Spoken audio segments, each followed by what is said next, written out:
Galit na galit ang coach ng Albark Tokyo, napapalakpak pa si Kai sa bench, burado ang tira ni Arturas. Yan ang pag-uusapan natin for today's video.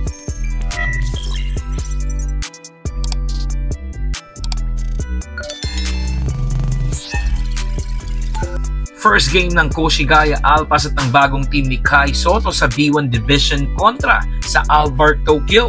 Start of opening frame, Albark agad ang nagtala ng score pero agad itong nabawi ng Koshigaya Alpas. Hype na hype si Coach Anzai sa play na yon.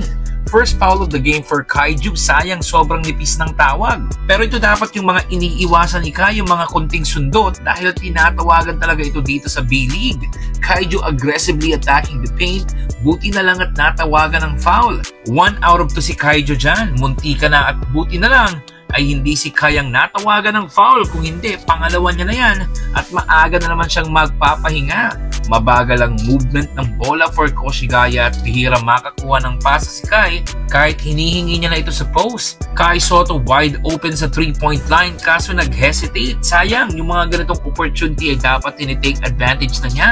A very low scoring game dito sa first quarter for both teams. Ganda ng pasa to Kai Soto, easy 2 points yan. After that play ay inilabas na rin ni Coach si Kai sa 3-minute mark. Nakagawa ng minera ng Koshigaya, Team Suarez with a slam dunk.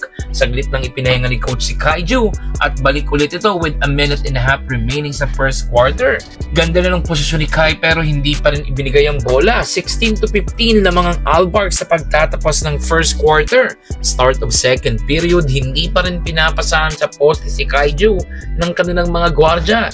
Ayaw siyang pasahan sa post kaya naman sa labas na lang siya tumira. Sayang nga lang at hindi pumasok yung 3-pointer. Ang konti ng action na nakakuha ni Kai sa second period na ito at ginagawa lang siyang taga-screen ng mga kampi niya. Walang mga plays kagaya ng pick and rolls na ginagawa dati ni Yuki Kawamura sa kanya sa Yokohama. A very low scoring game at nalimita ng Koshigaya to only 7 points sa buong second period habang 15 points naman ang nagawa ng Albark. Ibinalik si Kaiju sa game with 2 minutes remaining at dahil hindi napapasahan ay bumawi na lamang ito sa depensa with a back-to-back rejection sa Albark. Burado ang tira ng kapwa Wasserman client na si Arturas, 31-22. Binuksan ng isang 3-pointer ni Soares ang third quarter. Grabe, ayaw talagang pasahan si Kai Soto. Drop pass na sana pero pinilit pa rin ang kanilang gwardya. Humihingi na si Kai sa poste pero hindi pa rin binigay sa kanya. Makikita mo na may konting frustration sa mukha ni Kai Soto. Kahit anong trabaho niya sa poste, ayaw talaga siyang bigyan. Natawagan pa nga ng offensive foul. Sariling sikap talaga si Kai sa game na ito. Namagana rin sa 11 points ang kalamangan ng Albark. Kaya napatawag na ng timeout si Coach Anzai. Inilabas si Kai sa 6-minute mark ng third quarter.